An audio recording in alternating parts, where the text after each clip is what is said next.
আল্লাহ পাকের বান্দা জনাব মুহাম্মদ রাসূলুল্লাহ সাল্লাল্লাহু আলাইহি ওয়াসাল্লামের উম্মতগণ, আল্লাহ পাক রব্বুল আলামিন আপনাকে আমাকে দুনিয়ার সমস্ত ফিতনা ফাসাদ থেকে পরিত্রাণ দিয়ে কোরআন ও হাদিসের মজলিস, আলেম ওলামা, মুমিন, মুত্তাকিন, জাকিরিন, শাকিরিনদের গুরুত্বপূর্ণ এক দামি মজলিসে আসার, বসার, বলার, শোনার তৌফিক আল্লাহ পাক দান করছেন। শুকরিয়াতান সবাই বলে আলহামদুলিল্লাহ। ইতিমধ্যেই কত মানুষ দুনিয়ার থেকে বিদায় হয়ে গেছে, কত মানুষ অসুস্থ অবস্থায় আছে, কত মানুষ রোজা রাখতে পারে না, কত মানুষ রোজা রাখার যোগ্যতা আছে কিন্তু রোজা রাখে না। কিন্তু আল্লাহ পাক আপনাকে আমাকে হায়াতে রেখেছেন, সুস্থ রেখেছেন, রোজা রাখার তৌফিক দান করছেন। আবার কত মানুষ তো রোজা রাখে, পরিবেশ নেই। আমরা মনে করি রোজা শুধু খানা পিনার থেকে পরিত্রাণ থাকা, যে মার থেকে নিজেকে হেফাজত রাখা, এতটুকুই রোজা না। চোখের রোজা, চোখের রোজা, কানের রোজা, জবানের রোজা, হাতের রোজা, পায়ের রোজা, অন্তরের রোজা, ঠিক না? এগুলি চোখের রোজার থেকে হেফাজত থাকার জন্য মাহওয়ালের প্রয়োজন, চোখের রোজা রাখার জন্য মাহওয়ালের প্রয়োজন। চক্ষু দিয়ে এদিকে যেতেই চায়, কিন্তু এমন এক জায়গায় অবস্থান করা যেখানে চক্ষু যেদিকেই দেই না কেন কোনো গুনাহ নজরে পড়ে না, এরকম এক জায়গা নির্বাচন করা। আল্লাহ পাকের শুকর, আজকে এখানে আমরা আসি, আমাদের চোখের মধ্যে কোনো গুনাহ নজরে পড়ে না, আলহামদুলিল্লাহ। এমনিতেই চোখের রোজা হচ্ছে।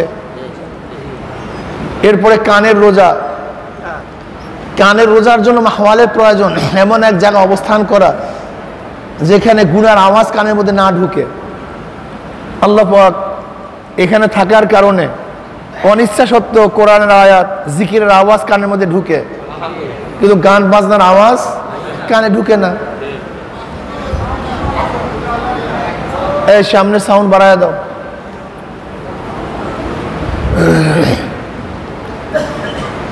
জবানের রোজা, আলহামদুলিল্লাহ, যারা তরবিয়াতে আছেন এরা তো সবসময় আলহামদুলিল্লাহ ইবাদতের মধ্যেই মগ্ন আছে।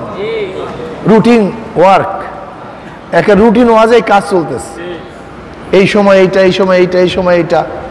তবে এখানে কিন্তু যেহেতু তরিকা সুলুকের মধ্যে আমরা আছি, একটা মানুষ কামিয়াব হওয়ার জন্য দুই পন্থার প্রয়োজন, তরিকা এশক, তরিকা সুলুক। তরিকা এশক, এশকের আগুন কলমের মধ্যে জ্বালায়া দেওয়া, লাগায়া দেওয়া। আগুনের তাসির কি? আগুন নিজেই থাকবে, অন্য কাউকে থাকতে দিবে না। তো এশকের আগুন যখন কলমের মধ্যে লাগিয়া যায়, তখন গায়রুল্লাহকে জ্বালাইয়া একমাত্র আল্লাহর ওজুদকে প্রতিষ্ঠিত করে। লা ইলাহা ইল্লাল্লাহ, নাই নাই কেউ নেই, সব বাদ। ইল্লাল্লাহ, একমাত্র আল্লাহই, আল্লাহই, সবই আল্লাহ, সবই, সব কিছু আল্লাহর জন্য। অন্তর থেকে গায়রুল্লাহকে দূর করা, আল্লাহর ওজুদকে প্রতিষ্ঠিত করা, এটা জিকির, এলমে মারিফাত, এলমে এশক, এলমে মুহাব্বত। মুহাব্বতের আগুন, এশকের আগুন যখন কলবে লাগিয়া যায়, তখন আল্লাহ ব্যতীত তার অন্তরের মধ্যে আর কিছু বাকি থাকে না। যে দার দেখতাও হুমাই, তু হি তু হ্যায়, তু হি তু হ্যায়, তু হি তু, এক হালাত। তবে এখানে শুধু তরিকা এশকের মধ্যে একটু ভেজালও আছে, সতর্ক থাকতে হয় খুব বেশি। আমি দেখছি আমার নজরে যাদের মধ্যে এশক, মুহাব্বত গালেব, মোহাব্বত বৃদ্ধি পায়, তাদের মধ্যে সাধারণ নিয়ম কানুন মানতে চায় না। এটা মোহাব্বতের তাসির। তখন যদি মানার থেকে একটু গাফেল হয়ে যায়, এই ব্যক্তিগুলি গুমরাহ হয়ে যায়। এই গুমরাহ হবেই, কোনো সন্দেহ নেই। যখন কারোর মধ্যে হালাত তারই হয়, হালাত আসে, তখন তার উচিত বেশি বেশি শায়েখের সাথে সম্পর্ক রাখা, বেশি বেশি দেখা করা, বেশি বেশি কাছে যাওয়া, বলা আমার এই অবস্থা সেই অবস্থা।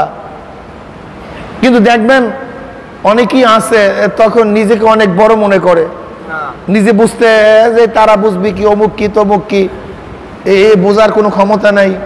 এটা শয়তানের ওয়াসওয়াসা, এটা শয়তানের ওয়াসওয়াসা। দেখেন নামাজের মধ্যে আপনি দাঁড়াইছেন, আপনার অনিচ্ছায় আহ উ হতেই পারে, চিল্লান হতেই পারে, এটা আশ্চর্য হওয়ার কিছু নেই। অনিচ্ছা হতেই পারে, অনিচ্ছায় কাশি আসে না, অনিচ্ছায় হাসি আসে, এই হাসি আসে না, আসতেই পারে। আচ্ছা যদি ইচ্ছে করে কেউ কাশি দেয় নামাজ থাকবে? কিন্তু অনিচ্ছায় যদি কাশি দেয় কোনো সমস্যা আছে? যদি অনিচ্ছায় কাশি দেয় সমস্যা আছে? ইচ্ছায় কাশি দেয়? দেখেন এ মাসালা সহজ। ইচ্ছা কইরা কাশি দিছেন কি নামাজ শেষ, অনিচ্ছায় দিছেন নামাজের সমস্যা হয়নি। অনিচ্ছায় আহ বের হতে পারে, বের হতে পারে, নামাজ নষ্ট হয়নি।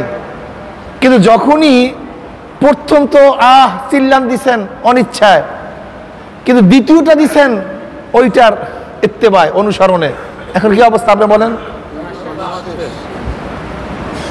এখন বলেন তো কত সতর্ক থাকা উচিত? আপনিই ফতুয়া দেন, আপনিই বলেন একটু ভুলের কারণে নামাজটা শেষ হয়ে গেছে, আর আপনি বলছেন আমার নামাজ আছে। এখন বলেন তো কত সতর্ক থাকা চাই নামাজের মধ্যে যাদের হালাত হয়, এখন বলেন তো তাদের কত সতর্ক থাকা চাই? অনেক সতর্ক থাকা যায়, কিন্তু আমরা সতর্ক থাকি না তা না। আলহামদুলিল্লাহ হাজারো মুজাহিদরা তো খুবই সতর্ক আছে, কিন্তু যারা সতর্ক থাকি না, আপনি বলেন তো আপনার নামাজের অবস্থাটা কি? কত নামাজ শেষ করছেন? কঠিন। এর জন্য খুব বেশি বেশি সোহবাতে থাকা আসা দরকার, বেশি বেশি মানা দরকার, আর আল্লাহর কাছে বেশি বেশি দোয়া করা উচিত। আল্লাহ এমন হালাত আমার মধ্যে তারই না হোক যা নামাজের ক্ষতি হয়, এমন হালাত তারই না হোক। এটা খুব খেয়াল রাখা চাই ভাই, খুব খেয়াল রাখা চাই। কিন্তু যখন আমার মধ্যে হালাত চলে আসে তখন এই বয়ানগুলি মানতে চাই না, এটা আর এক সমস্যা, তখন আর এক সমস্যা মারাত্মক। তখন নসিহত মানতে চাই না, নসিহত কাজে লাগে না।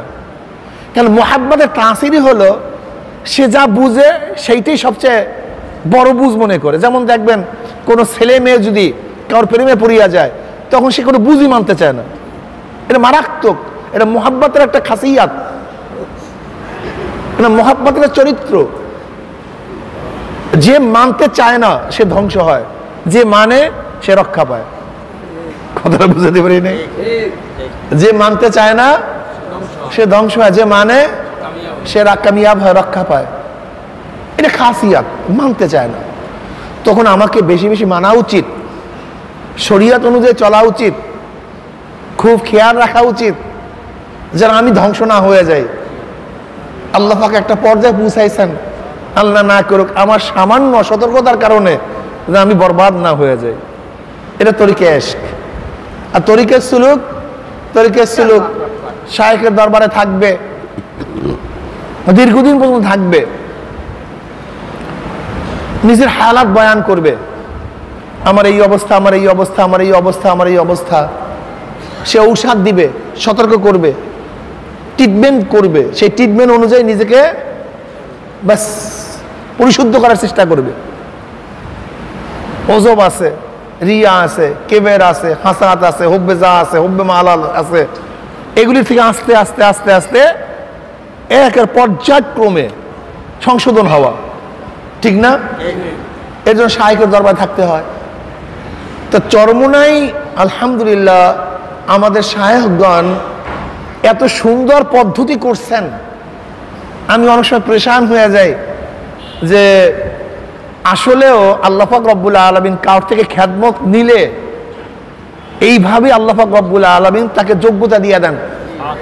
আপনি চিন্তাও করতে পারবেন না দাদাজান রহমাতুল্লাহ আলাইহি যেই সময় কিতাব লিখছেন এবং এই তরিকার পদ্ধতি পন্থা যাগুলি লিখে গেছেন, এখন আমরা পেরেশান হয়ে যাই। ওই সময় এত সহযোগী ছিল না, এত ওলামায়ে কেরাম ছিল না, কিন্তু কিভাবে এগুলি সাজায় গেছেন যে চিন্তাও করা যায় না, চিন্তাও করা যায় না। এই যে হালকা জিকির, এটা তরিকা সুলুকের একটা পদ্ধতি। এই যে মাসিক ইজতেমা, এটা তরিকা সুলুকের পদ্ধতি। আল্লাহ ওলিদের কিতাব পড়া, এটা তরিকা সুলুকের পদ্ধতি। চরমনাইর ময়দানে আসা, এটা তরিকা সুলুকের পদ্ধতি। আল্লাহু আকবার। এই যে আমলের পরীক্ষা নেয়া, এইটা তরিকা সুলুকের পদ্ধতি। এই যে চরমনাই তরবিয়াতে নিয়ে আসা, এটা কিসের জন্য? এই তরিকা সুলুকের পদ্ধতি। কিতাব পড়লে আপনি বুঝতে পারবেন আমার মধ্যে কি দোষ। কিতাব পড়লেই বুঝতে পারবেন আমি কোন অবস্থায় আছি, আমার হালাত কি। যেরকম দাদাজান কি বলছেন, যখন কিতাব পড়ো তখন তুমি ভাবো যে আমি বয়ান করতেছি, তুমি বয়ান শুনতেছো। বুঝেন নাই? তার মানে কি? এই যেমন নসিহত করতেছি আমরা সংশোধন হওয়ার জন্য, ঠিক কিতাবের মধ্যে এই সংশোধনগুলি দিয়ে আছে, আমি সংশোধন হয়ে যাই। এর জন্য কিতাব পড়া একটা তরিকা সুলুকের পদ্ধতি। এখানে যারা আসছেন, এখানে আসছি নিজের নফসকে পরিশুদ্ধ করার জন্য, কন্ট্রোল করার জন্য। নফস মরে না, ও কন্ট্রোল হয়, দমন হয়। নফস কোনোদিন মরে না, ও কন্ট্রোল হয়, নিয়ন্ত্রণ হয়। যদি নিয়ন্ত্রণ করতে পারেন তাহলে কামিয়াব, তাহলে কামিয়াব। এগুলি আল্লাহ পাকের সৃষ্টি। আল্লাহ পাক রব্বুল আলামিন মানুষকে এইভাবেই সৃষ্টি করেছেন।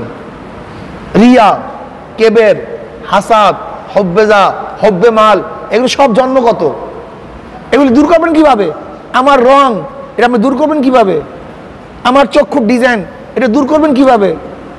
আমার নাকের ডিজাইন, এটা দূর করবেন কিভাবে? পারবেন না কেন? কথা বলেন না? জন্মগত। ঠিক রিয়া, কেবের, হব্বেজা, হব্বে মাল, হাসাদ, তারপরে কনজুসি, বখুলি, এগুলি সব জন্মগত। তাহলে হুজুর তা আবার কিভাবে? দেখবেন একটা বাচ্চাকে আপনি 100 টাকা দিচ্ছেন, ছোট বাচ্চাকে, ও জানেই না এটা কয় টাকার নোট, এ দিয়ে কি করে, কিন্তু আপনি আবার টাকাটা চান, সে আর দেবে না, বকিল। এটা জন্মগত। এই যে কনজুসি, বকিলি, এটা জন্মগত। দুইটা বাচ্চা, একটা বাচ্চাকে আপনি একটা আপেল দেন, আর একটা বাচ্চাকে 2টা আপেল দেন, ও কিন্তু একটাও খেতে পারবে না, চাপাতেই পারে না। কিন্তু যাকে 2টা দিছেন আর যাকে একটা দিছেন, ও কি চুপ থাকবে? কি করবে? হ্যাঁ, করবে কি? ওটা করবে কি? ওটা করবে কি না? জন্মগত হাসাদ, হিংসা। ওরে 2টা দিছে, আমাকে একটা দিছে, আমাকে আনতে হবে, লাক্স। বুঝলেন? বরক্ত। দেখবেন না বাচ্চাকে আপনি কিছু করছেন, ধাম করে আপনাকে লাগাই দিবে। আপনি চিন্তা করতে পারছেন যে ছোট বাচ্চা সে আমাকে থাপ্পড় মারতেছে? থাপ্পড় কে মারে? নিজেকে যখন বড় মনে হয় তখনই তো থাপ্পড় মারে। নিজেকে যখন প্রতিশোধ নেওয়ার মতো ক্ষমতাদার মনে করে তখন তো প্রতিশোধ নেওয়ার জন্য সে সামনে অগ্রসর হয়। তাই আপনাকে থাপ্পড় মারলে কেন? ও ভাবে কি যে তোমাকে পারবো আমি দমন করতে। এটা জন্মগত। এগুলি কিছু দূর করা সহজে সম্ভব না, এগুলি দমন করা। বাস আল্লাহ পাক দমনই চান, এর চেয়ে বেশি কিছু চানো না। আল্লাহ পাক চান এটাকে কন্ট্রোল করতে। কেবের জন্মগত, কেবের না করা, বাস। বরক্ত না করা। হাসাদ জন্মগত, হাসাদ না করা। গজব, রাগ, এটা জন্মগত, কন্ট্রোল করা। কন্ট্রোল করতে পারছেন, কামিয়াব হয়ে গেছেন। কন্ট্রোল করতে পারেন না, জানোয়ার হয়ে গেছেন। এইটি এমন না যে আমার মধ্যে থাকবেই না। আমি আপনার মধ্যে থাকবে না, তা আপনি ফেরেশতা? মানুষ এবং ফেরেশতার মধ্যে পার্থক্যটা কি? মানুষ এবং ফেরেশতার মধ্যে পার্থক্য তো এখানে। জন্মগতভাবে এইগুলি ফেরেশতাদের মধ্যে নাই। চাহিদা ফেরেশতাদের মধ্যে নাই। দেখার আকর্ষণ, কোন সিনেমা দেখার আকর্ষণ, কোন ভালো মেয়ের দিকে তাকানোর আকর্ষণ, এইটা ফেরেশতাদের মধ্যে আছে। কার মধ্যে? মানুষের মধ্যে। ভালো খাওয়ার আকর্ষণ ফেরেশতাদের মধ্যে নাই। গান শোনার আকর্ষণ ফেরেশতাদের মধ্যে, ড্যান্স দেখার আকর্ষণ ফেরেশতাদের মধ্যে, এটা তো নাই ওদের মধ্যে, আছে আমাদের মধ্যে। আল্লাহ পাক এইভাবেই আমাদেরকে সৃষ্টি করেছেন। ওদের মধ্যে নাই, আমাদের মধ্যে আছে। আল্লাহ পাক রব্বুল আলামিন তার কুদরতে 3 ধরনের মাখলুকাত সৃষ্টি করছেন। কয় ধরনের? নাম্বার 1 ফেরেশতা, নাম্বার 2 জানোয়ার, নাম্বার 3 মানুষ। ফেরেশতা, জানোয়ার, মানুষ। না ভাই কি বলেন তো? কি জানি আল্লাহ পাক ফেরেশতা সৃষ্টি করছেন, তার মধ্যে চাহিদা দান করেন নাই, প্রবৃত্তি নেই, প্রবৃত্তি নেই, জ্ঞানের সীমা সংখ্যা নেই, জ্ঞানী আর জ্ঞানী, লেকিন চাহিদা নাই, প্রবৃত্তি নেই। আল্লাহ পাক জানোয়ার বানাইছেন, তার মধ্যে প্রবৃত্তি আছে, চাহিদা আছে, কিন্তু জ্ঞান নাই, হুবা উল্টা। কিন্তু কি আছে? শুধু চাহিদা, শুধু চাহিদা, কিন্তু কি নাই? জ্ঞান নাই, প্রবৃত্তি, জ্ঞান নেই। উভয় সমন্বয় মানুষ। দেখছেন অবস্থাটা কি? উভয় সমন্বয়। আল্লাহ পাক মানুষকে বানাইছেন, চাহিদাও আছে, হ্যাঁ কি আছে? জ্ঞানও আছে, চাহিদাও আছে। ফেরেশতা জ্ঞানী, চাহিদা নাই, প্রবৃত্তি নেই। জানোয়ার প্রবৃত্তি আছে, কি নাই? জ্ঞান নাই। উভয় সমন্বয় মানুষ। যেই মানুষটা তার প্রবৃত্তিকে কন্ট্রোল করতে পারবে, চাহিদাকে কন্ট্রোল করতে পারবে, লোভ আছে, মনে চায়, জানোয়ারেরও মনে চায়, কিন্তু কন্ট্রোল নেই। জানোয়ারের, যেমন জানোয়ার বলছে, জানোয়ারকে বলছে মালিক খবরদার, তুই এই এলাকার ঘাসগুলি খাবি না, এই ধান খাবি না, এগুলো অন্যের, আমার এই খ্যাত এইগুলি সব এইগুলো খাবি। কিন্তু যখনই সুযোগ পাবে কোনো নসিহাতে কাজ হবে না। ও পাইছে তো, এ হালাল না হারাম এই খবর তার মধ্যে নেই, ঠিক না? ব্যাস মেজাজ খারাপ হয়েছে, রাগ বাঁচছে তো গুথা দিয়া পেট ফাইয়া ফেলাইছে। কেন ফাটতেছি, কেন করতেছি, এই জ্ঞান ওর মধ্যে নাই। যৌনতা আসছে তো যে কোনো জায়গায়, বাস এটা কি মাঠ না ঘাট না হালাল না হারাম, এর টেনশন তার মধ্যে, শুধু চাহিদা। ফেরেশতার মধ্যে এগুলি একটাও নেই। খাওয়ার চাহিদা নাই, দেখার চাহিদা নাই, যৌনতা নাই, কিচ্ছু ওদের মধ্যে নেই না। উভয় সমান নয়। চাহিদা নাই তা না, আছে, কিন্তু আকল দিয়ে কন্ট্রোল করা, এইটা বৈধ কি বৈধ না, উচিত কি উচিত না, যাব কি যাব না, ব্যাস এই লাগছে। নাই তা না, খাওয়ার চাহিদা আছে, আবার আকল বলতেছে হালাল না হারাম। দেখার চাহিদা আছে, আকল বলতেছে বৈধ কি বৈধ না। আমার হাত দিয়ে কোনো কিছু করার ক্ষমতা আছে, উচিত কি উচিত না। পাও দিয়ে কোনো দিকে হাঁটার ক্ষমতা আছে, যাব কি যাব না। এই আকলের সাথে সবসময় টক্কর লাগিয়েই থাকে, সবসময় দ্বন্দ্ব চলতে থাকে। কি চলে কি চলে না ভাই বলেন? সবার সাথে চলতে থাকে সবসময়। তাহলে এই যে টক্কর লাগছে, এই দ্বন্দ্ব লাগতেছে, দ্বন্দ্ব চলতে থাকে। এখানে যে কামিয়াব হয়ে যায় নফসের উপরে, সেইটা ওয়ালাকাদ কাররামনা বনি আদম, সে সবচেয়ে দামি হয়ে যায়। ওয়ালাকাদ কাররামনা বনি আদম সবচেয়ে দামি হয়ে যায়। কেমন দামি জানেন? ফেরেশতারা যেখানে যেতে পারে না, সেখানে মানুষ যেতে পারে। ফেরেশতাদের চেয়েও দামি হয়ে যায়, এত মারাত্মক। আল্লাহ পাক তাদের মধ্যে এত ক্ষমতা দান করেন, এত ফজিলত দান করেন, এত উচ্চ মাকাম দান করেন। দুনিয়ার মধ্যে আল্লাহ পাক রব্বুল আলামিন তাদেরকে অনেক মাকাম দান করেন, অনেক মাকাম দান করেন, ঠিক না?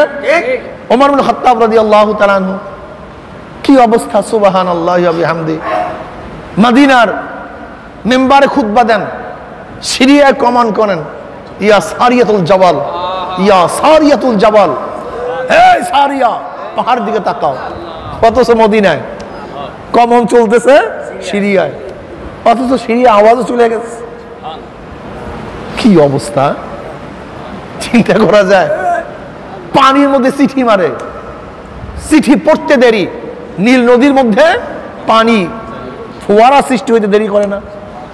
অবস্থা বুঝেন। ভূমিকম্প হয়েছে মদিনার মধ্যে, ওমর ইবনে খাত্তাব রাদিয়াল্লাহু তাআলা আনহু লাঠি দিয়ে আঘাত করছে, থাম, অমনি বুক উঠে গেছে। কি বুঝলেন? মারাত্মক অবস্থা।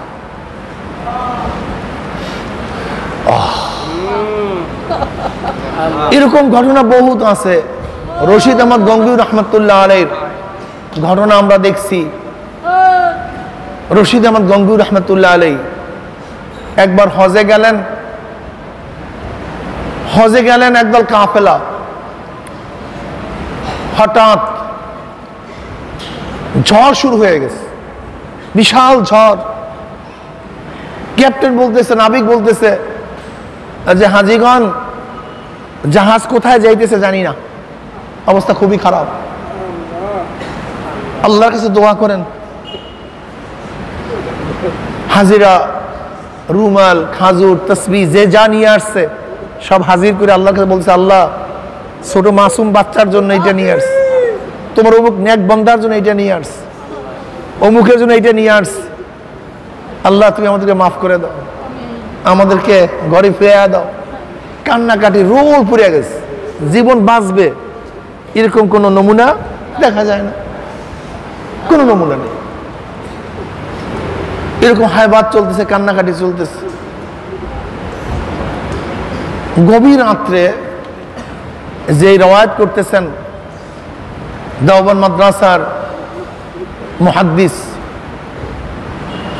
হঠাৎ আমার জিমটা নিয়ে আসছে, হঠাৎ স্বপ্নে দেখি রশিদ আহমদ গঙ্গুই রহমতুল্লাহ আলাইহি একটা ডিঙ্গি নৌকার উপরে জাহাজের ট্যাগ দিয়া বসে আছে। অমনি তার ঘুম ভেঙে গেছে। লামুজাহাবির এই ঘটনা শুনলে বলবো, দেখো শিরক কয় কিরে, শিরক কাকে বলা হয়, কি কথা ঠিক না? ওদের সব জায়গায় শিরক। আল্লাহ পাক রব্বুল আলামিন তার বান্দাদের মধ্যে আল্লাহ পাক রব্বুল আলামিন এমন ক্ষমতা দান করেন যা চিন্তাও করা যায় না। কিছুক্ষণ পরে নাবিক বলতেছে, হাজী সাহেবগণ, আল্লাহ পাক আপনাদের দোয়া কবুল করছে, জাহাজ তার গতিতে চলে আসছে এবং জাহাজ আগের তুলনায় 200 মাইল সামনে চলে গেছে।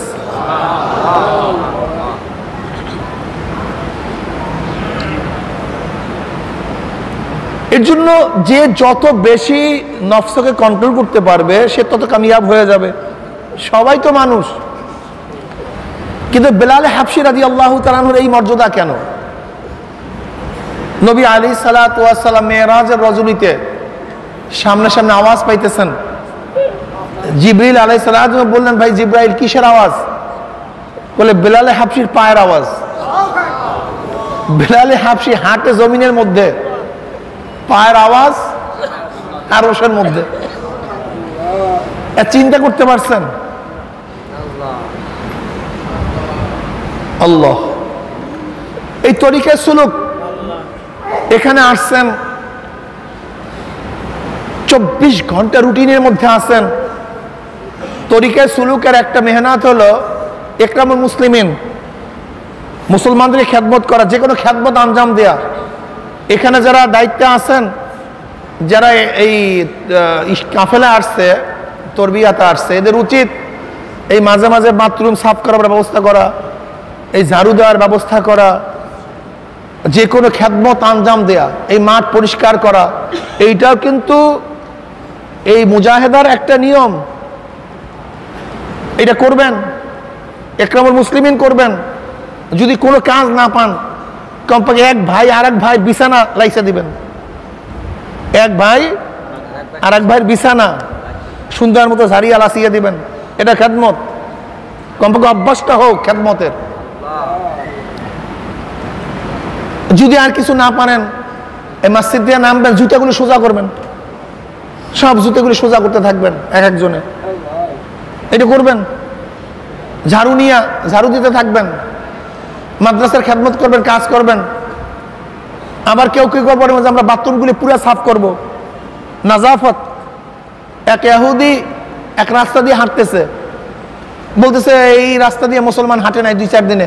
তাহলে বুঝলা কিভাবে? বলে এই যে দেখো রাস্তার মধ্যে ময়লা, যে এই রাস্তা দিয়ে মুসলমান হাঁটে সেই রাস্তার মধ্যে ময়লা থাকে না। এইটা হলো মুসলমানদের আলামত। এটা যদি খেদমত আঞ্জাম দেওয়া চাই, খেদমত করবেন। এক ভাই আর এক ভাই খেদমত করবেন, এক ভাই আর এক ভাইয়ের ভাত আনিয়ে দিবেন, দস্তরখান বিছাইয়া দিবেন। এইটাও তরিকে সুলুকের একটা অংশ, এইটাও তরিকে সুলুকের একটা অংশ। ইকরামুল মুসলিমিন করা, খেদমত করা, এক মুসলমান আর এক মুসলমানকে প্রাধান্য দেয়া। ওয়ায়ুসিরুনা আলা আনফুসিহিম ওয়ালাউ কানা বিহিম খাসাসা। আমার চেয়ে আমার ভাই ভালো থাকুক, আমি একটু খারাপ থেকে আমার ভাই ভালো থাকুক, আমি কষ্ট করি আমার ভাই কষ্ট কম করুক, এই সাধনা করা, এইটা কিন্তু তরিকে সুলুকের একটা অংশ। কথাটা বুঝতে পারছি? হ্যাঁ, এখানে আসছি কেন? এখানে আসছি নিজেকে দমন করার জন্য। আমি কিচ্ছু না, আমি কিছু না, এটাকে দমন করার জন্য এখানে আসছি। নিজেকে ভুলার জন্য আসছি, নিজেকে ভুলাবার জন্য আসছি। এই জন্য এটা করবেন, এটা করবেন সব সময়। ইকরামুল মুসলিমিন করবেন, খেদমত করবেন। যখনই খেদমত করবেন তখন নিজের মধ্যে কিছুটা হলো তাওয়াজু চলে আসবে, জুতা সোজা করবেন। বুঝাইতে পারছি? এটা করবেন। এখানে আসছি তো কামাই করার জন্য। আল্লাহ পাকের শুকর, এই তরিকার মধ্যে তরিকা ইশক এবং তরিকা সুলুক উভয় আছে। এর জন্য চরমোনাই মুজাহিদদের মধ্যে দেখা যায় কামিয়াবি আলহামদুলিল্লাহ অনেক বেশি, অনেক বেশি। আল্লাহ আমাদের সবাইকে কবুল করে নেন। শাহরু রমজান আল্লাযী উনজিলা ফীহিল কুরআন। এই রমজান মাসে আল্লাহ পাক রব্বুল আলামিন কোরআন নাযিল করছে। কি নাযিল করছে? কোরআন সবচেয়ে দামি এক কিতাব, এর চেয়ে দামি কোনো কিতাব নেই। গোটা দুনিয়ার মধ্যে এমন একটা কিতাব নাই, বই নাই যার শুরুতে লেখা লা রাইবা ফি, কোনো সন্দেহ নাই, শোভা নাই। শুধু একটা কিতাব দুনিয়ার মধ্যে পাওয়া যায়, সেই কিতাবের নাম কোরআন। তার শুরুতেই লেখা লা রাইবা ফি, কোনো কি নাই, সন্দেহ নাই। ইমাম জালালুদ্দিন সুয়ুতী রাহমাতুল্লাহ আলাইহি কোরআনের মধ্যে বহুত মুজিজার কথা বয়ান করছেন, ইতকানের মধ্যে বহুত মুজিজার কথা বয়ান করছেন। কোরআন এমন এক কিতাব, আল্লাহু আকবার, যা শুনলে মানুষ হেদায়েত হয়ে যায়, যা শুনলে মানুষ হেদায়েত হয়ে যায়। কোরআন নাজিল হয়েছে রমজান মাস।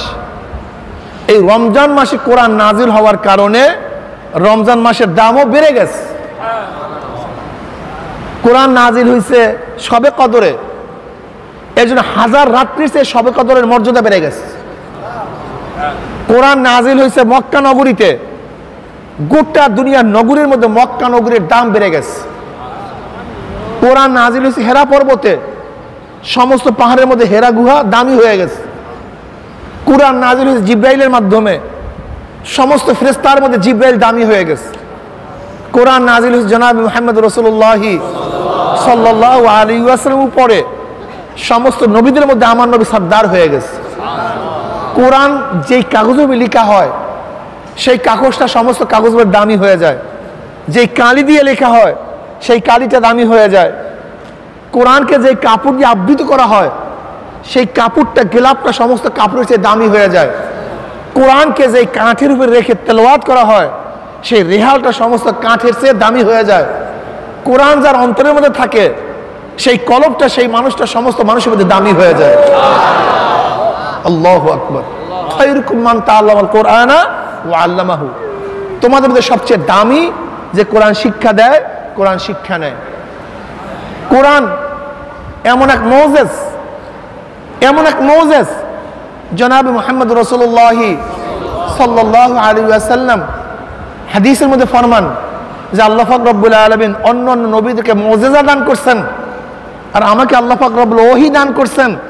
আশা করি অন্য নবীদের থেকে আমার উম্মতের সংখ্যা অনেক বেশি হবে। বলেন আলহামদুলিল্লাহ। এর কারণটা কি? অন্য অন্য নবীদের মুজিজা তাদের সাথে সম্পৃক্ত ছিল। সালেহ আলাইহিস সালাতু উট ছিল, হযরত মূসা আলাইহিস সালাতু লাঠি ছিল, তাদের সাথে সম্পৃক্ত। তারা যতদিন ছিলেন ততদিন মুজিজা আছে, তারা নাই, মুজিজা শেষ, তার মাধ্যমে আর হেদায়েত হবে না।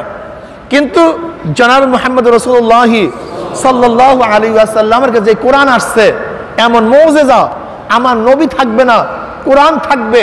কিন্তু কোরআন কোরআন গোটা মানুষকে কিয়ামত পর্যন্ত রাহনুমাই করতে থাকবে, পথ প্রদর্শন করতে থাকবে। কোরআন নাযিল হওয়ার পরে কাফেররা আশ্চর্য হয়ে গেছে, কি করবে, এর মোকাবেলা কিভাবে করবে। জনাব মুহাম্মদ রাসূলুল্লাহ সাল্লাল্লাহু আলাইহি ওয়াসাল্লাম কোরআন তেলাওয়াত করতেন। আখনাস ইবনে শারিক, আবু সুফিয়ান, আবু জাহেল নবী আলাইহিস সালাতু ওয়াস সালামের হুজরা মুবারকের কাছে গিয়ে কোরআন তেলাওয়াত শুনতো। সারা রাত মজা মরিয়া কোরআন তেলাওয়াত শুনতো। এত আকর্ষণ কোরআনের তেলাওয়াতের মধ্যে, এত আকর্ষণ, এত মধুর। ভোরে যখন ঘরের দিকে ফিরতেছিল, একে অপরের সাথে দেখা সাক্ষাৎ। উভয় নেতা, আবু সুফিয়ানও আরবের মধ্যে নেতা, আখনাস ইবনে শারিক অনেক বুদ্ধিমান এবং মুরব্বী, আবু জেহেল তো আবুল হাকাম, সে তো সর্দার। যারা প্রবীণ সর্দার জ্ঞানী, তারাই নবী আলাইহিস সালাতু ওয়াস সালামের কোরআন তেলাওয়াত শুনতেছেন। এখন আপসের মধ্যে পরামর্শ করতেছে, দেখো যদি আমরা নবী মুহাম্মদের কোরআন তেলাওয়াত শুনি, এটা যদি সাধারণ মানুষ দেখে তাহলে কাউকে ফিরানো যাবে না। আজকে আমরা উভয় প্রতিজ্ঞাবদ্ধ হই যে না, আমরা নবী মুহাম্মদ সাল্লাল্লাহু আলাইহি ওয়াসাল্লাম কোরআন তেলাওয়াত শুনবো না। বাস পরের দিন প্রত্যেকে চিন্তা করছে, যেহেতু ওয়াদা করছি কোরআন শুনবো না, আজকে আবু সুফিয়ান আসবে না। আবু জাহেল চিন্তা করছে আজকে আবু সুফিয়ান এবং আখনাস আসবে না। আখনাস চিন্তা করছে আজকে আবু সুফিয়ান আর আবু জাহেল আসবে না। আবু সুফিয়ান চিন্তা করছে আবু জাহেল আজকে আখনাস আসবে না।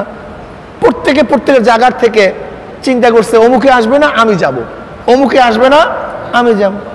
যখন রাত্র অন্ধকার হয়ে আসছে, প্রত্যেকের জায়গার থেকে আমার নবীর ঘরের কিনারায় গিয়া দাঁড়ায় গেছে।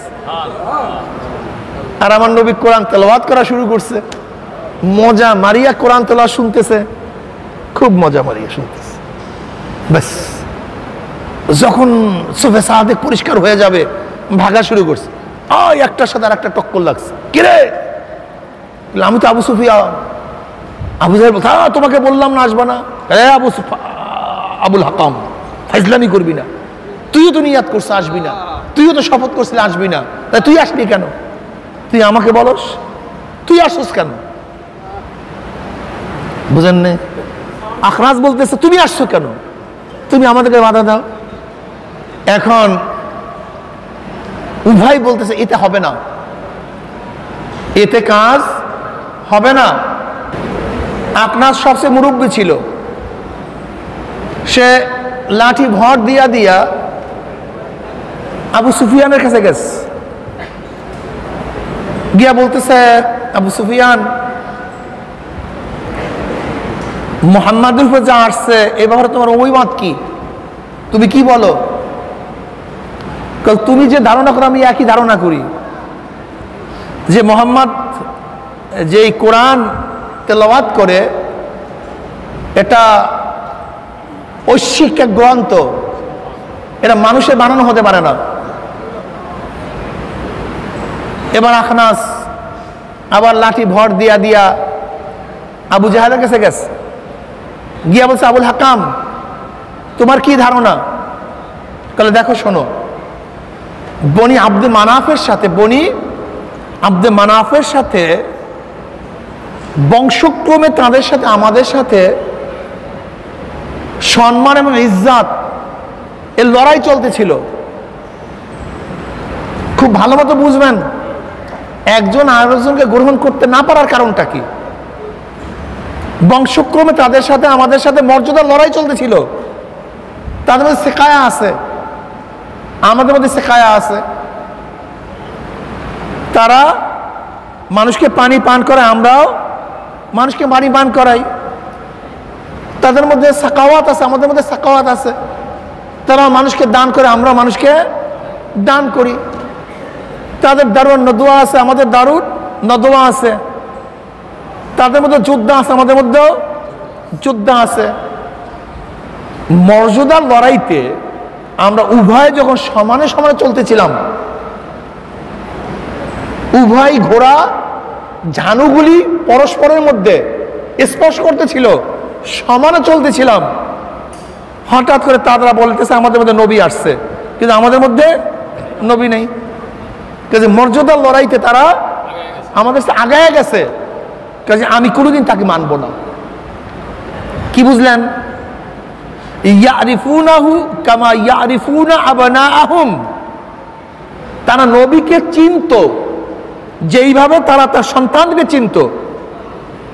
আবু জাহেল নবীকে চিনত না তা না, চিনত, লেকিন হাসাদের কারণে, হিংসার কারণে গ্রহণ করতে পারে নাই। ক্ষমতা ছুটিয়া যাবে, ক্ষমতা চলিয়া যাবে, এর জন্য গ্রহণ করতে বুঝে নাই তা না, জানতো না তা না, চিনত না তা না, লেকিন ক্ষমতা হারায় ফেলাবে। আমাদের চেয়ে মর্যাদার দিক থেকে সে উপরে উঠে যাবে, এটা সহ্য করতে পারে নাই। বলেন তো আবু লাহাব নবী আলাইহিস সালাতু ওয়াস সালামের উপরে কবে থেকে হিংসা শুরু করছে জানেন? দেখেন আবু লাহাবও কিন্তু নবী আলাইহিস সালাতু ওয়াস সালাম চাচা, আবু তলেবও তার চাচা। সরদার দু আলম আলাইহিস সালাতু ওয়াস সালাম ছোট ছিলেন। আবু তলেব এবং আবু লাহাব উভয়ের মধ্যে মল্লযুদ্ধ শুরু হয়েছে। মল্লযুদ্ধ, কুস্তি ধরে না, আগেকার কুস্তি ধরে না আমরা, এরকম কুস্তি শুরু হয়ে গেছে। তা আবু লাহাব আবু তলেবকে নিচে ফেলাইয়া দিস, মল্লযুদ্ধে নিচে ফেলাইয়া দিস। নবী আলাইহিস সালাতু ওয়াস ছোট বাচ্চা, খুব খেয়াল দেন কথার দিকে। নবী আলাইহিস সালাতু ওয়াস গিয়া নিচের থেকে আবু তলেবকে উঠাবার চেষ্টা করতেছে, তার চুল ধরিয়া উঠাবার চেষ্টা করতেছে। আবু লাহাব বলতেছে নবী আলাইহিস সালাতু ওয়াস সালামকে, তুমি আমার ভাতিজা, আমি তোমার চাচা, আবু তলেবও তোমার চাচা, লেকিন তুমি আমাকে সাহায্য না করিয়া আবু তলেবকে সাহায্য করতেছো কেন? তখন নবী আলাইহিস সালাম জবাব দিয়েছিলেন, উভয় আমার চাচা, কিন্তু আপনার অপেক্ষা সে আমার কাছে প্রিয়। এই কথাটা আবু লাহাব সহ্য করতে পারে নাই, এটা পছন্দ হয় নাই। সেখান থেকে নবী আলাইহিস সালাতু ওয়াস সালামের উপরে বিদ্বেষ শুরু হয়ে গেছে। সেখান থেকে এই বিদ্বেষের কারণে আবু লাহাব আমার নবীর বেয়াই ছিল, আমার নবীর বেয়াই, কিন্তু উতবা এবং ওতায়বা তার দুই সন্তান আবু লাহাবের, এই দুই সন্তানকে আমার নবী আলাইহিস সালাতু ওয়াস সালামের দুই কন্যা রুকাইয়া এবং উম্মে কুলসুমকে বিবাহ দিছিল উতবা এবং ওতাবার কাছে। কিন্তু নবী আলাইহিস সালাতু ওয়াস সালামের উপরে যখন সূরা লাহাব নাযিল হয়েছে, তখন ক্ষিপ্ত হয়ে গেছে। তার দুই ছেলে, তার দুই কন্যাকে তালাক দিয়ে দিছে, এবং উতবা ওতায়বা নবী আলাইহিস সালাতু ওয়াস সালামকে অনেক নির্যাতন করছে, অনেক অপমান করছে। আপন জামাই। হিংসা এমন একটা জিনিস, হিংসা এমন এক জিনিস যে সত্যকে গ্রহণ করতে পারে না, সত্যকে মানতে পারে না। কিসের কারণে? ওই আবু লাহাব ছোটবেলার মধ্যে নবী আলাইহিস সালাতু ওয়াস সালামের উপরে যেই হাসাদ সৃষ্টি হয়েছে, যে ক্ষিপ্ততা সৃষ্টি হয়েছে, এই কারণে সত্যকে গ্রহণ করতে পারে নাই। আজকেও দেখবেন হাজারো মানুষ সত্য বুঝে, হক বুঝে, চরমনাই হক বুঝে, ভালো বুঝে, এদের দ্বারা হাজারো মানুষ হেদায়েত হচ্ছে। প্রশ্ন করলে বুঝে, কিন্তু গ্রহণ কেন করতে পারে না? ও আপনারা বলিয়া ফেলাইছেন, আমি তো বললাম।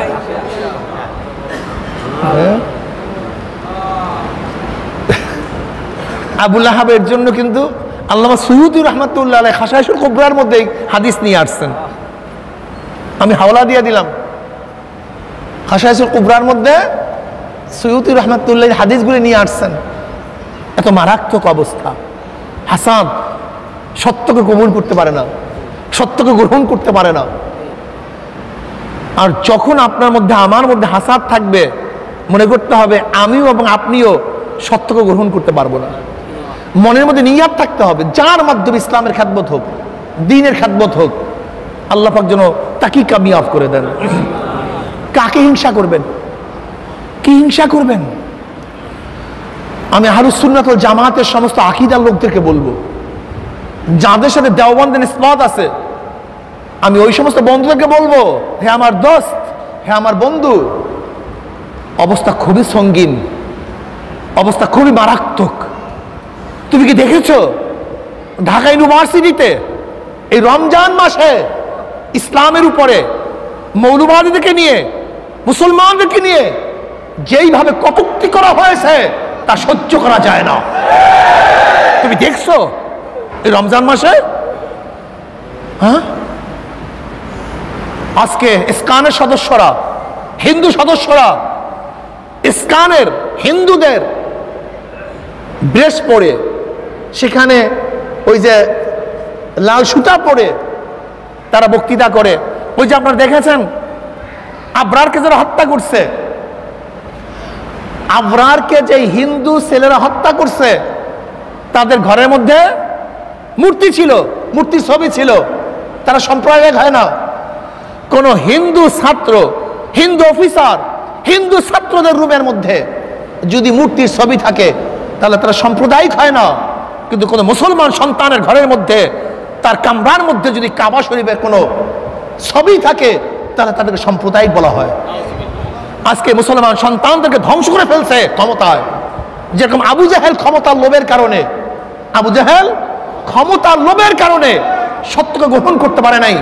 আজকে আমাদের হাজার মুসলিম সন্তানরা এই ক্ষমতার লোভের কারণে তারা সত্যকে গ্রহণ করতে পারে না। আল্লাহু আকবার, আল্লাহ মাফ করে দেও। আপনারা জানেন ক্ষমতা কি জিনিস? আবু জাহেল ইয়ারিফুনাহু কামা ইয়ারিফুন আবনাহুম, আমার নবীকে চিনতো যেইভাবে তারা তার সন্তানকে চিনে।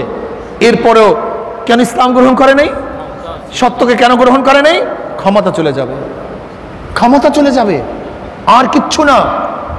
আজকেও দেখেছি আমি হাজারো মানুষ, আরে ভাই এ তো অনেক আগের গল্প, আগের কাহিনীর দরকার নেই। বর্তমানেও দেখবেন, যদি আপনি যান এক জায়গায়, ভাই আপনি ইসলামের পক্ষে রায় দেন, ভোট দেন, ইসলামের পক্ষে কথা বলেন, ইসলামের পক্ষে আসেন, ইসলাম কি ভালো না? ইসলাম কি সত্য না? অমুক দল কি সত্য না? অমুক দল কি ভালো না? অমুক নেতা কি আপনার চেয়ে ভালো না? অমুক ক্যান্ডিডেট কি যেই ক্যান্ডিডেটের সাপোর্ট করেন তার চেয়ে ভালো না? বলবো হ্যাঁ ভালো। তাই ঘটনা কি আপনি গ্রহণ করেন না কেন?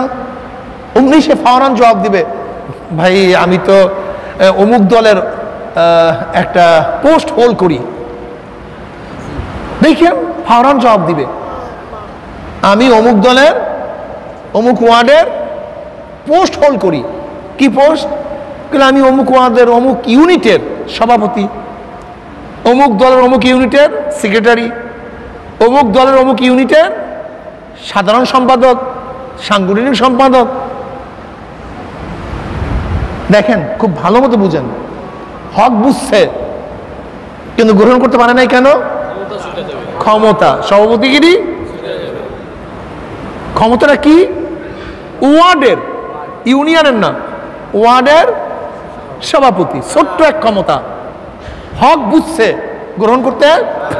আচ্ছা ওই ব্যক্তি যদি ইউনিয়নের সভাপতি হইতো, ইউনিয়নের সেক্রেটারি হইতো, তাহলে হক গ্রহণ করা কঠিন হইতো না সহজ হইতো? কি আপনারা বুঝেন না কথা? আরো। আচ্ছা যদি থানার হইতো, হ্যাঁ, যদি জেলার হইতো, যদি বিভাগের হইতো, যদি দেশের হইতো, কেন গ্রহণ করতে পারে না? কারণটা কি? যদি প্রাইম মিনিস্টার হইতো, প্রেসিডেন্ট হইতো, তখন অবস্থা কি হতো জানেন? একদিকে আল্লাহকে দেখা যায়, ওই যে দেখা আল্লাহ দেখা যায়, ওই আল্লাহ দেখা যায়, এদিকে ক্ষমতা, একবার আল্লাহ একবার ক্ষমতা। আল্লাহকে ধরতে গেলে ক্ষমতা, তখন কি বলবে? আল্লাহ পরে দেখবো, না আগে ক্ষমতা ঠিক করে নিয়ে। আপনি দেখেন না, হাজারো মানুষ হক বুঝে না তা না, হাজারো মানুষ হক বুঝে না তা না, দুইটা কারণে হককে গ্রহণ করতে পারে না। কয়টা কারণে বলেন? এই পেট পিট, লোভ এবং ভয়, দুইটা, আর কিচ্ছু না। কি ভাই? লোভ আর ভয়। লোভ, আমার ক্ষমতার লোভ, আমার সেক্রেটারির লোভ, সভাপতির লোভ, চান্দার লোভ, অমুকের লোভ, এমপির লোভ, মিনিস্ট্রির লোভ। লোভ আর একটা ভয়, জেলে যাব, মাইর খাবো, অত্যাচারিত হব, জুলুমের শিকার হব। এই দুই কারণে মানুষ হককে গ্রহণ করতে পারে না। দুই কারণে হক বুঝে না তা না। আজকেও দেখবেন মুসলমান সন্তানদের জবান থেকে ইসলামের বিরুদ্ধে যে কথা বের হয়, মুসলমানের সন্তান তুমি দল করো ঠিকই, ইসলামকে বাদ দিও না। মুসলমানের সন্তান দল করো ঠিকই, কিন্তু আলেমদেরকে গালি দিও না। আজকে মুসলমানের সন্তানদের মুখের কথা শুনলে চিন্তাও করা যায় না, মুসলমানের সন্তান আসলে তো মুসলমানের সন্তান কিনা আমি জানি না, নাম মুসলমান, কিন্তু ওর কথাবার্তার মধ্যে যে বক্তৃতা করে মুসলমানের সন্তানরা এক সেকেন্ডের জন্য তার ঈমান থাকার কথা না। ক্ষমতার লোভ এত মারাত্মক, এত মারাত্মক। কি হবে ক্ষমতা? তুমি কি দেখো নাই হাইকোর্টের মাজারে গিয়া দেখো কত ক্ষমতাসীনরা শুয়ে আছে, সেখানে কুকুর পায়খানা করে, শ্রীগাল পায়খানা করে, নামও কেউ নেয় না। আর ইয়ারউদ্দিন খলিফা সাহেব রহমতুল্লাহ আলাইহি কোনো ক্ষমতাবান ছিলেন না, আজও তার জন্য সবাই দোয়া করে। হ্যাঁ, তুই ক্ষমতার পাগল হয়ে গেছ, ইসলাম ছেড়ে দিচ্ছ, ইসলামের কটূক্তি করছো, ইসলাম তোমার কাছে ভালো লাগে না। আজকে আমরা কি দেখেছি? বাংলাদেশের বুকে নতুন ভাবে ওই মুদির এবং বিজেপির সদস্যরা বাংলাদেশের সাম্প্রদায়িক দাঙ্গা লাগাবার চক্রান্ত করতেছে।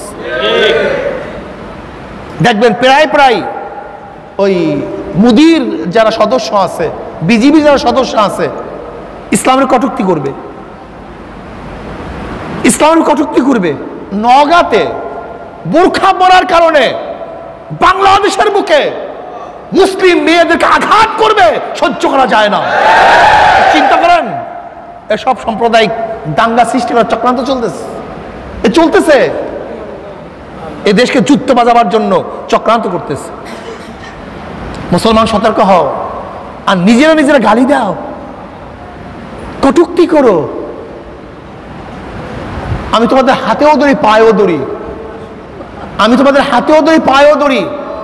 যাদের আকীদা আহলে সুন্নাত ওয়াল জামাতের আকীদা, দেওবন্দের সাথে নিসবত আছে, কেউ কারোর উপর গালি দিও না, বিদ্বেষ রাখিও না। অবস্থা খুবই সঙ্গীন। তুমি কি দেখেছ এই রোজার মধ্যে আমাদের মুসলিম সন্তানদের মাথার মধ্যে ইসলামের কি বিদ্বেষ ঢুকানো হয়েছে? তাদের বক্তৃতা শুনছো, তোমার রক্ত ঠিক থাকবে না, সেই অবস্থা চলতেছে। এর জন্য অনুরোধ করি, পায়ে ধরি, হাতেও ধরি, আপুসের মধ্যে মিল মোহাব্বত পয়দা করার চেষ্টা করো, বারবার বৈঠকের চেষ্টা করো, লেকিন বিদ্বেষ রাখিও না। বিদ্বেষ রাখা ঠিক হবে না, কেউ বাঁচতে পারবে না, বাঁচার সুযোগ কাউর হবে না। এই দেশকে গ্রাস করার জন্য চক্রান্ত চলতেছে, খুব সতর্ক থাকো।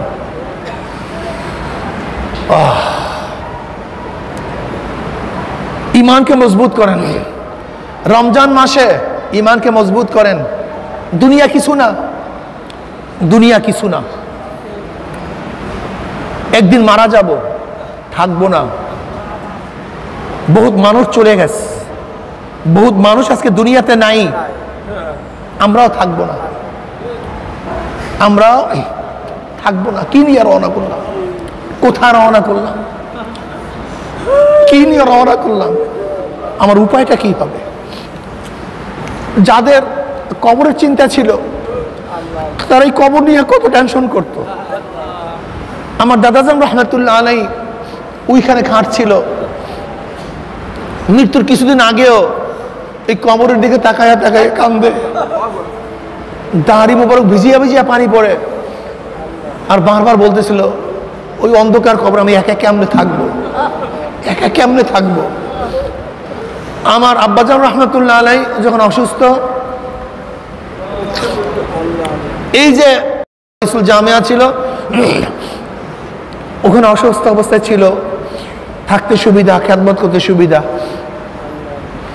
আব্বাজান রহমান খাদেম বলতেছেন, হুজুর আমাকে বলতে, হুজুর হুজুর কি এখান থেকে তাড়াতাড়ি সরান। বলে কেন, কি হয়েছে? হুজুর কবরের দিকে তাকাই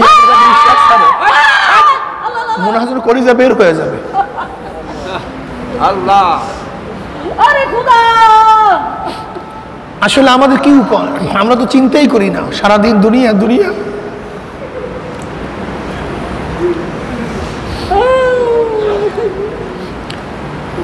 আমাদের সবসময়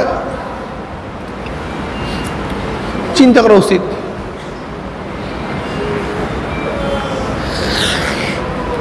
ইয়া আইয়ুহাল্লাযীনা আমানুত্তাকুল্লাহা ওয়াল তানজুর নাফসুম মা কদ্দামাত লিগাদিন ওয়াত্তাকুল্লাহ।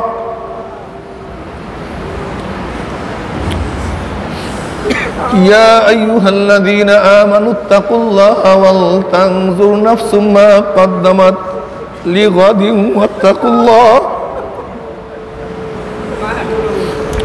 প্রত্যেকটা মানুষের চিন্তা করা উচিত আগামী কিয়ামতের ময়দানে আল্লাহর সামনে দাঁড়িয়ে হিসাব দেওয়ার জন্য।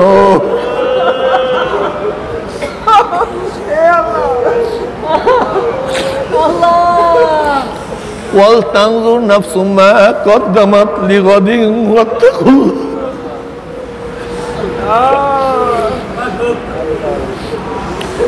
প্রত্যেকটা মানুষের চিন্তা করা উচিত, ভাবনা করা উচিত, ফিকির করা উচিত আগামী কিয়ামতের ময়দানের জন্য দুনিয়া থেকে অগ্রিম কি প্রেরণ করছে, কত নামাজ আল্লাহর দরবারে পৌঁছাইছে, কত রোজা, কত জিকির, কত তেলাওয়াত, কত গুনার থেকে তওবা করতে পারছে। আমার মাওলার কাছে দাঁড়ায় সব কিছু হিসাব দিতে হবে। লা ইউগাদিরু সাগীরাতাও ওয়ালা কাবীরাতান ইল্লা আহসাহা। ছোট বড় কোন জিনিসই বাদ পড়বে না। আল্লাহ তুমি আমাদের সবাইকে মাফ করিয়া দাও।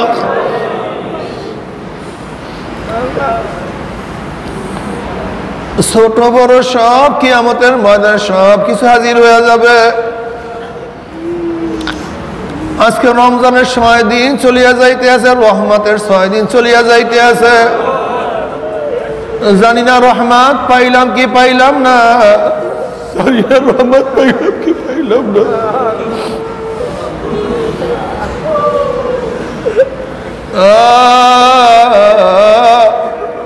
নবী আলাইহিস সালাতু ওয়াস সালাম ফরমান, যার উপর থেকে রমজান মাস চলিয়া গেল, এই রমজান মাস পাইয়াও নিজেকে জাহান্নাম থেকে নাজাত দিতে পারলো না, জাহান্নাম থেকে নিজের নামটা কাটাইতে পারলো না, ওর উপর আল্লাহ পাকের লানত। জানি না গুনাহ খাতা মাফ করাইতে পারলাম কি পারলাম না। যদি গুনাহ খাতা মাফ না করাইতে পারি, তোমার সে আমার সে বড় হতভাগার কেউ নাই। তোমার সে আমার সে হতভাগার কেউ হইতে পারে না। মাওলা রে, ও আমার মাওলা রে, গুনাহ খাতা মাফ না করাইয়া কাউকে ডাক দিও না।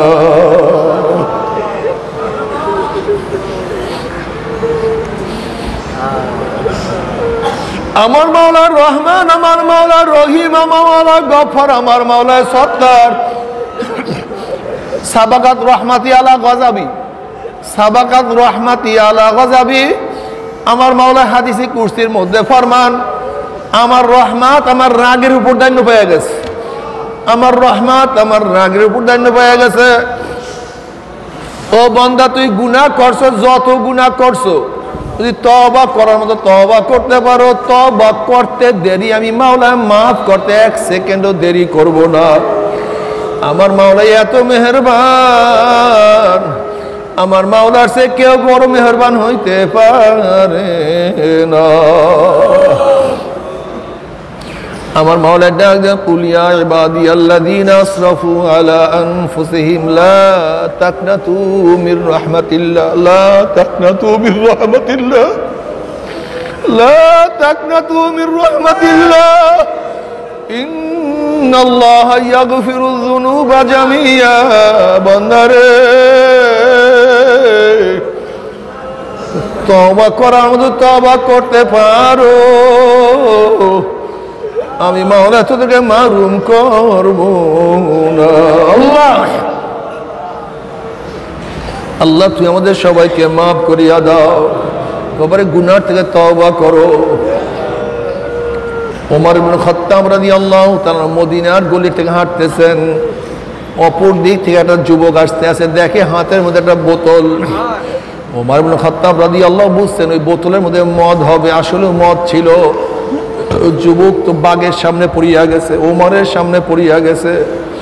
যে ওমরকে দেখলে শয়তান পর্যন্ত রাস্তা ছাড়িয়া পলাইয়া যাইতো, ওমরের সামনে হাতের মধ্যে মদ, উপায় নাই, আজকে আর বাঁচতে পারবো না। ওমরের সামনে দুনিয়াতে সাহায্য করার কেউ নাই, ওমরের থেকে বাঁচাবার ক্ষমতা কেউ রাখে না, কিন্তু শুধুমাত্র একজনই বাকি, আমার মাওলা।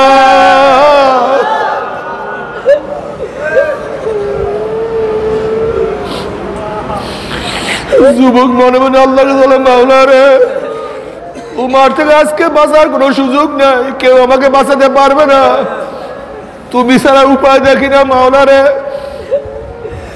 আজকে তো উমারের থেকে তুমি আমাকে বাঁচাইয়া দাও, তুমি উমারের থেকে নাজাত দিয়া দাও। আমি নিয়াত করলাম, আমি ওয়াদা করলাম আর কোনোদিন মদ পান করব না। আল্লাহ পাক রব্বুল আলামিনের কাছে তওবা করার সাথে সাথে আমার মাওলা তার তওবাকে কবুল করিয়া ফেলাইছে। উমর ইবনে খাত্তাব রাদিয়াল্লাহু তাআলা যুবকের কাছে গিয়া বলেন, হে যুবক, তোর হাতের মধ্যে কি? যুবক বলছে, আমার হাতের মধ্যে সেরকা। উমর ইবনে খাত্তাব রাদিয়াল্লাহু তাআলা যখন বোতলকে কায়েদ করছে, দেখে বোতলের মধ্যে মদ নাই, সমস্ত মদ সেরকা হইয়া গেছে। যেই মাওলা উমরের থেকে নাজাত দেওয়ার জন্য সমস্ত মদকে সেরকা বানাইয়া ফেলাইছে, সেই মাওলার কাছে তওবা করার মতো তওবা করতে পারি, আমার মাওলার সমস্ত গুনাহকে নেক বানাইয়া ফেলাইবে। আল্লাহ, আমার মাওলা সমস্ত গুনাহকে নেকের দ্বারা পরিবর্তন করিয়া দিবে।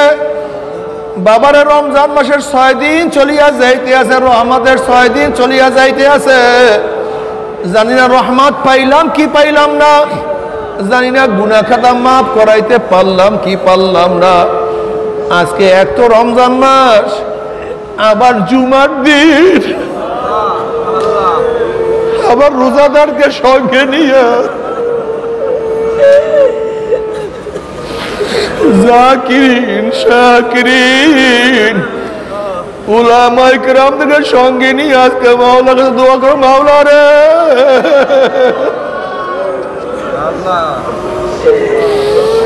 মাহরুম করিও না, তোমার খাস গোলাম বান্দি না বানাইয়া ডাক দিও না। আল্লাহুম্মা আমিন, আল্লাহুম্মা আমিন, আল্লাহুম্মা আমিন। মাওলা রে, ও আমার মাওলা রে, রমজানের 6 দিন চলিয়া যাইতে আছে, জানি না রহমত পাইলাম কি পাইলাম না,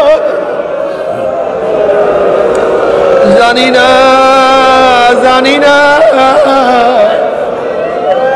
রহমত পাইলাম কি পাইলাম না। আল্লাহ গোটা দুনিয়াকে রহমত দ্বারা পরিপূর্ণ করিয়া দাও, আল্লাহ গোলা মাখলুককে রহমত দ্বারা পরিপূর্ণ করিয়া দাও, আল্লাহ গোটা মানুষকে রহমত দ্বারা পরিপূর্ণ করিয়া দাও, আল্লাহ গোটা মুসলমান মুমিনকে রহমত দ্বারা পরিপূর্ণ করিয়া দাও। মাওলা রে, আমাদের রহমত নাজিল করো, আল্লাহ আমাদের আওলাদের রহমত নাজিল করো। মাওলা হে, আমার ছোট ভাই বাচ্চা অসুস্থ, আহমদ রহমত নাজিল করো, ওকে পরিপূর্ণ সুস্থ করিয়া দাও। মুসাদ্দিক ভাইয়াকে পরিপূর্ণ সুস্থ করিয়া দাও, যারা অসুস্থ পরিপূর্ণ সুস্থ করিয়া দাও, যাদের পরিবার পরিজন অসুস্থ পরিপূর্ণ সুস্থ করিয়া দাও। মাওলা, আমাদের কলব অসুস্থ, আমাদের কলবকে সুস্থ করিয়া দাও, আমাদের কলবকে সুস্থ করিয়া দাও, আমাদের কলব সুস্থ করিয়া দাও।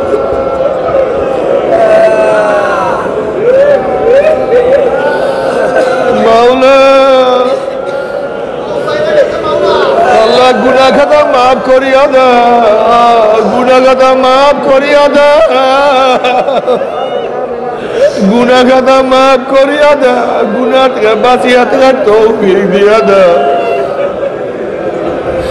আল্লাহ তোমার জমিনে তোমার হুকুমত ইসলাম হুকুমত কায়েম করে দাও। আল্লাহ যতদিন জিন্দার ইসলামে জিন্দা রাখিও, যখন শেষ ডাক দিবে ঈমানের সাথে ডাক দিও। আল্লাহ আসমানে গজব জমিনে গজব থেকে হেফাজত করো, আল্লাহ আসমানে গজব জমিনে গজব থেকে হেফাজত করো। আল্লাহ তুমি রোজাকে কবুল করিয়া নাও, আমাদের আহলা আওলাদ তোমার খাস গোলাম মানুষকে কবুল করিয়া নাও।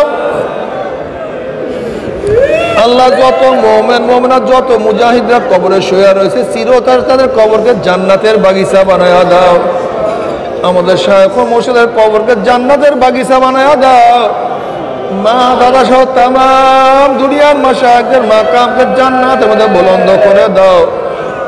তরিকার নিসবত দান করো, তোমাদের ওলিদের রুহানি ফয়েজ দান করো। আল্লাহ তোমার মারিফতের নূরের বাতি আমাদের কলবের মধ্যে জ্বালায়া দাও। আসমানে গজব জমিনে গজব থেকে আমাদের সবাইকে হেফাজত করো। আমাদের জেহেন শক্তি বাড়ায়া দাও, সহি ইলম অর্জন করার তৌফিক দিয়া দাও, সহিভাবে আমল করার তৌফিক দিয়া দাও। রব্বিরহামহুমা কামা রাব্বায়ানি সগীরা।